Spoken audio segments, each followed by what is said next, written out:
cornes dans le cul de poule. Est-ce que je peux parler? Vas-y, je t'en prie. Mais le saviez-vous? On commence. Vous allez tous jouer ici sur le plateau et vous aussi à la maison. On commence par une question très simple. Giennois et Giennoises devraient y répondre tout de suite. Une première dame de France a fait ses études ici à Gien. Alors avant que vous répondiez tous les uns les autres, je vais interroger mes camarades. Vous dites tous un nom.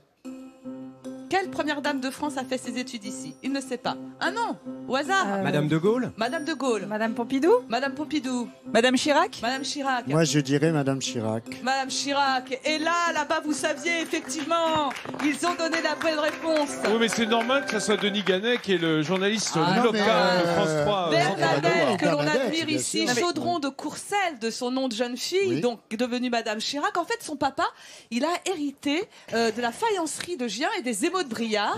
Et c'est à cette occasion qu'elle est venue vivre ici et qu'elle a fait ses études.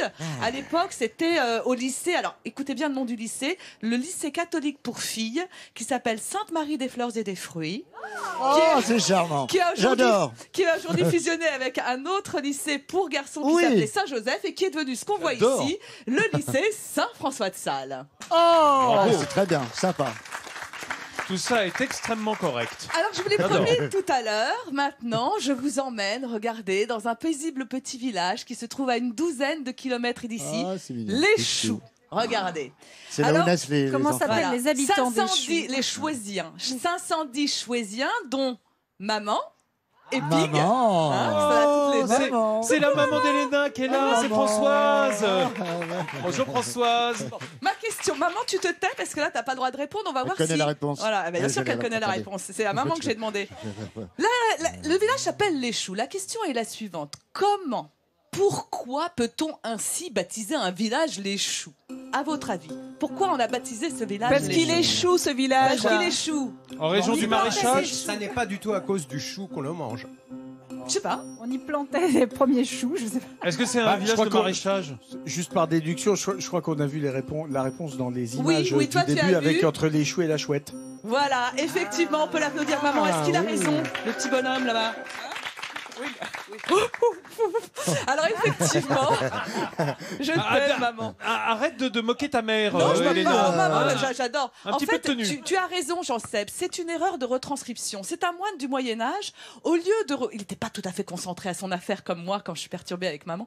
Et en fait, au lieu de recopier les choux, il a dit la chouette. Et on aperçoit d'ailleurs la chouette sur le blason. Non, au lieu de dire la chouette, il a dit les choux. Ah ouais, c'est ça, Et c'est regardez, ça. Il a on écrit, aperçoit voilà. la fameuse chouette Au effectivement lieu sur le d'écrire blason. la chouette, il a Elle écrit des choux. figure au milieu sur le panneau du village. Et quand vous vous baladez dans ce village, vous pouvez C'est un apercevoir blason. quelques chouettes, effectivement, blason. Oui, c'est pas un panneau. Non, au-dessus du panneau, Ah oui, au-dessus du panneau. il y a effectivement ce que tu as vu tout à l'heure, une chouette. Et dans le village, on peut voir les maisons ornées d'une petite chouette. Oui. Et alors, j'ai justement une question subsidiaire. Ah. Dans ce même village des Choux, Hmm.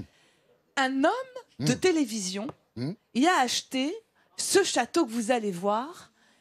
Un très très beau château qui est d'ailleurs malheureusement aujourd'hui à l'abandon et qui est aujourd'hui à vendre à vie aux repreneurs. Elena. Alors Quelle est- c'est Elena, Laurent il y a la Petit-Million, mais il veut réponse. pas qu'on le dise.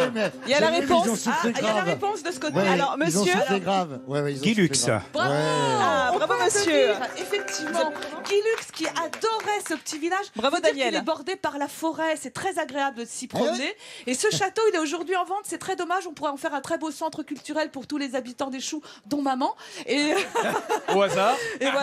Et alors, à propos justement de Guy Lux, vous savez qu'on peut aller flâner sur sa tombe, qui ne se trouve pas ici. Et c'est Jean Seb qui pourra vous dire où est sa tombe, puisque dans son livre, très beau livre publié chez Larousse, qui s'appelle J'irai flâner sur vos tombes, on va effectivement flâner sur les tombes des uns et des autres de personnalités qu'on a tous aimées et connues. Je vous recommande vivement ce livre. Il est au cimetière de Saint-Gratien. Voilà. Et ce château pourrait devenir le musée des animateurs télé aussi. Exactement, pourquoi pas. On est très bien lotis. Allez, une petite dernière retour à Gien. Simone, formidable, j'ai Ouais. perdu mes fiches. Moi, j'ai pas perdu les miennes. Alors, saviez-vous qu'à Gien, l'équipe de est championne de France? L'équipe de quoi? Alors, je sais pas, handball. Pas handball, t'as dit une Tir à réponse. l'arc. Tir à l'arc, non. Ah, attendez, on a encore la réponse là-bas. Madame, venez, rapprochez-vous, madame. Alors, Alors, comment Ah, vous vous alors appelez? oui. Bonjour, Comment vous madame. vous appelez? Bonjour. Oui. Vous êtes Alors Je m'appelle Françoise. Bonjour Oh, François. une autre Ah, bah, chouette. encore, il y a que des Français. Et- Une autre chouette. Non, comment chou. ça Non, c'est chou. C'est chou. C'est C'est chou, chou. c'est chou. C'est pas chouette, Ah, c'est c'est chou. chou. C'est sa tante en Et fait. elle a dit. J'ai dit le twirling bâton. Et on peut l'applaudir. Le twirling bâton. Qu'est-ce que c'est C'est pas le truc des majorettes? C'est les majorettes. j'adore. Non, mais attendez, c'est les majorettes. Ouais, c'est le Est-ce que plus, tu veux c'est le savoir comment top. madame Ah, connaît la ouais. réponse? Comment Non, Françoise je la la connais. connaît? Parce que vous êtes. Oui, ma fille faisait du twirling bâton quand elle était petite. Ah bah Et comme voilà. Laurent. Et mes petites filles prennent la relève. Et Eh vous bien, elle Et fait vous peut-être partie de l'équipe de cadettes qui en National 2 est championne de France. Et en National 1, toi aussi t'en as fait Bah Non, ouais. mais j'adore les majorettes. Et Non, mais en c'est vrai, National j'adore ça. 1, c'est le groupe Ah non, senior. je vous jure, c'est vrai. Non, c'est bien, c'est sympa. Le Je groupe rappelle senior. ces paroles magnifiques de la chanson de Pierre P. Et puis hop, un petit coup de menton. Et puis hop, elles envoient le bâton. Bah Et voilà. ben c'est ici qu'on le fait le mieux avec nos championnes de France Bravo. et d'Europe. Le twirling bâton, vous l'avez compris, c'est un peu mieux que la majorette. Hein, c'est quand même beaucoup plus acrobatique. Et puis c'est moins militaire. Merci Elena et merci Françoise pour toutes. Oui, oui, oh non mais des deux. Merci aux Françoises en général d'ailleurs. On salue toutes les Françoises à travers de la maman d'Elena.